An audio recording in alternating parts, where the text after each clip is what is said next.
大家好，歡迎大家來到原來如此。上一周我們跟大家分享了關於家庭教會的問題，也就是今天所謂的家庭教會和聖經中的家庭教會區別還是很大的。上一期的節目中我們提到了家庭教會他們的聚會形式就不一樣。初代教会的聚会就是在一起用餐，由于他們的主食就是餅，喝的飲料就是葡萄酒或者葡萄汁，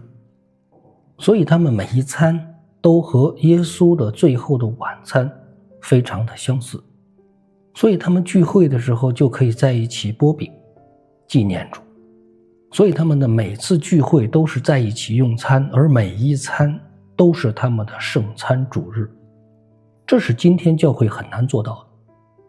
今天的教会聚會是聚會，用餐是用餐，完全是分開的，甚至呢有很多教会根本就不提供午餐。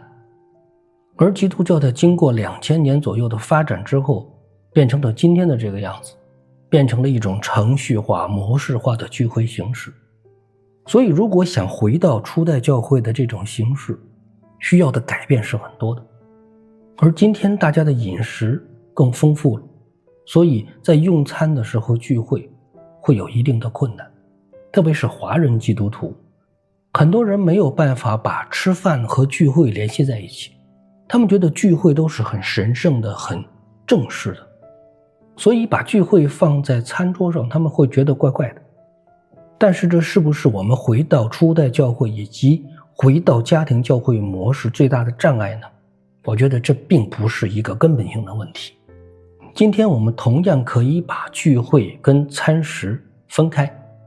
那麼今天的家庭教会如果想回到初代教会模式的話，其實並不是學他們的樣式，而是我們要明白初代教会中家庭教会這種模式的精髓。而今天我們要跟大家分享的是初代教会與今天另外一個非常大的不同，也就是初代教會的運營模式和今天有着本質上的不同。我們之前的節目中提到過，初代教會是在各個地方形成一個一個小的家庭教會或者家庭小組，每個教會都由眾多的這種小的家庭教會形成的一個教會網絡。所以我們看到以弗所教會它並不是一個大的教會，而是一個眾多家庭教會組成的一個教會網絡。而這其中呢，最典型的例子就是羅馬教會。我們看到羅馬書第16章中，保羅問候主要的同工多達29個人，這29個人中，其中有很多都是非常著名的傳道人。所以大家可以設想一下，如果一間教會有多達近30位的同工，那麼這間教会的規模一定是相當大的。所以初代教會的家庭教會，它並不是一個單純的家庭教會，而是一個家庭教會的網絡，而且各個地方的教會之間還有緊密的聯繫。我們看到亞居拉跟百基拉，當時他遇到保羅的時候是在哥林多，所以呢，亞居拉跟百基拉在哥林多就成立了教會。後來他們跟保羅又來到了以弗所，又在以弗所的教會牧養。之後他們返回羅馬教會，而羅馬教會的下面就有他們的家庭教會。所以我們看到亞居拉跟百基拉，他們在哥林多、在羅馬、在以弗所都曾經牧會過，而且他們還為教會培養了大量的傳道人，其中就有著名的亞波羅。那麼亞波羅本身就是一個很出色的傳道人，但是他对聖經的真理理解得不夠透徹。那麼亞居拉跟百基拉就把他叫到自己的家裡牧養他，教導他，使亞波羅成為一個優秀的傳道人。所以在聖經新約中，我們看到各地都建立的教會。那麼我們所熟悉的很多教會是保羅建立的，也有很多教会不是保羅建立的，但是教会跟教会之間都有非常緊密的聯繫。當教會遇到一些問題的時候，那麼有游走在各教會之間的使徒來進行處理這些問題。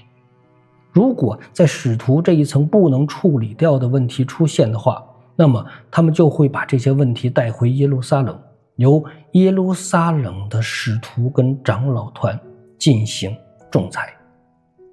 所以說這是一個相对來講比較完善的教會體系，而今天的教會往往不是這樣的。今天有的大型教會網絡，或者是總會制，或者是聯會制，以及有眾多的獨立教會的形式，應該说很多教会的模式就是牧師的一言堂，牧師怎麼講大家就怎麼听，或者說牧師有對聖經的最終解釋權。而教会的牧師之上沒有保羅、巴拿巴這一層的使徒，而保羅跟巴拿巴這一層之上也沒有耶路撒冷众使徒众長老團的這一層管理。所以今天的教会模式並不是一個立體化的管理，而是相当的扁平化。這就使得很多教會對於真理的把握是有困難的。其實很多教会它的牧師牧養的能力和水平都是十分有限的，這使得今天的教會體系十分令人堪憂。那麼除此之外，還有一個非常重要的問題，那就是初代教會為什麼能在羅馬帝國如此嚴酷的逼迫之下，還能夠持續300多年的復興？當然，接下來我說的並不是主要原因，但是也是一個非常重要的原因，也就是初代的家庭教會它的運營模式非常的好，因為他們沒有建堂這個概念。所謂的家庭教會就是在弟兄姊妹的家裡，那麼有些人開放家庭，讓其他的弟兄姊妹到他們家來聚會，那麼這種情況下他們就沒有建堂的压力，所以這樣的教會運營起來就非常的輕鬆，他們就不需要那麼多的奉獻。同時我們看到像使徒保羅、亞居拉、百基拉他们这些人，他们并不是全職的傳道人，他們是有工作的。那麼當教會給他們的奉獻不夠的時候，他們就出去打工，可以養活自己。甚至保羅說他出去賺的錢都夠他們宣教團隊一個團隊的人吃飯。所以有的時候我都在想，保羅的宣教為什麼能這麼成功？像保羅、提摩太、提多、路加他們一行人出去的時候，其實保羅說過，他一個人出去幹活，賺到的錢他們幾個人吃飯就夠了。那是不是宣教團隊的其他人就不工作呢？我想其他人也是工作的。而路加是醫生，我在想非常有可能路加一路都在義診，那對於一些有困難的人，可能還要給他買藥，還要給他一些營養品。所以保羅的宣教團隊不僅能夠自給自足，而且一路走下來還有更多的奉獻，還能幫助很多人。而家庭教會相比於大教會，它的優勢就在於它人少，所以人少就代表着牧者牧養的工作相對就比較少。那麼這樣牧者沒有那麼忙，他自然有時間去出去工作。所以初代教會一定存在大量的傳道人，他們都是兼職的，而不是全職的。而今天一提到傳道人，好像就必須要全職，如果他不是全時間服侍主，就好像不敬虔一樣。我們看看聖經吧，初代教會並不是這樣的，聖經中也沒有提到過傳道人就一定要全職。所以我們看到初代教會的家庭教會，第一不需要建堂，第二不需要去養一個傳道人。而今天很多的小教會，一面又要建堂，一面又要養活傳道人一家，弟兄姊妹的負擔是很重的。所以初代教會為什麼成功？成功就在於我之前說的這幾個方面上，有良好的教會網絡體系，有立體性的管理制度，教會的弟兄姊妹沒有那麼大的負擔。而今天的教會好像這些優勢都不存在。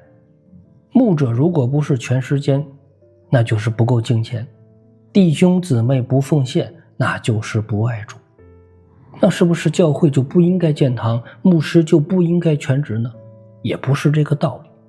這要看教會的情況跟牧師服侍的工作量有關係。如果教會人數持續的增長，弟兄姊妹的家根本就裝不下，而且他们呢都想聚集在一個地方一起聚會，當然就可以建堂啊。曾經有一個教會，它的禮拜堂只能容納100多人，但是呢會有不斷的增長，以至於他們的主日每一個主日都要有3堂聚會，要不然會有太多了，根本就坐不下。那當然這樣的教會是需要建堂，需要建更大的禮拜堂啊。如果一個教會只有20-30人、30-40個人，那麼牧者平時沒有那麼多的服侍的工作量，那剩餘的時間難道不可以出去工作嗎？如果一間教會100多、200多號人，顯然牧師的服侍和探訪、牧養的工作量就比較大，當然他就可以全时間來服侍啊。今天很多人宣稱要回到初代教會的模式，但他們只是在學樣子，只是他們在學初代教會这種家庭教會模式的樣子，並沒有學到初代教會的精髓。所以很明顯，你現在所處的那個家庭教會是不是教會，我不知道，但起碼它不是初代教會中的家庭教會。應該說初代教會的模式是一種非常好的模式，但是今天很多人由於他們不讀聖經，所以他們根本不知道初代教會的基督徒都是怎樣去聚會的。所以今天真的是一個很可悲的時代，作為基督徒，大家都有讀聖經，可是讀了聖經之後，他也不知道聖經裡邊都在說些什麼，難道這不可悲嗎？今天很多教會都在說我們要回到聖經，但是的確沒有看到有多少教會能夠認真的跟弟兄姊妹在一起，把聖經查考的清清楚楚。教會都在推動各種的建堂，各種的事工，甚至很多教會最近這些年一直在推動着各種的宣教，奉獻收了很多，弟兄姊妹們的壓力也很大，但是他們所做的事情真的是神喜悅的事情嗎？他們所受的苦難真的是神給他們的試煉嗎？還是說今天的很多事情都是出於人意，而不是出於神呢？這是大家需要認真思考的問題。最近這些年真的聽到很多教會都在高舉初代教會的模式，都在說他們要回到初代教會，要學習初代教會，但是能夠講清楚初代教會的真心的沒有多少。本來還有很多話今天想跟大家說的，但是呢，好像看起來太負面了。好吧，有些话我們适可而止，大家清楚就好了。不管怎樣，原來如此節目不能替代您讀聖經，我所說的這些也不可能是完全的對。如果您對我們所提出來的話題有興趣，希望您能夠回過頭來仔細的查考聖經。如果您查考之後發現您所領受的跟我們所分享的一樣，哈利路亞。但是如果您查考之後發現我所講的不符合聖經的真理，麻煩您在留言區或者私下能夠給我寫信告知我，求主憐憫吧。今天呢，我們就先分享到這裡。原來如此，我們下周見。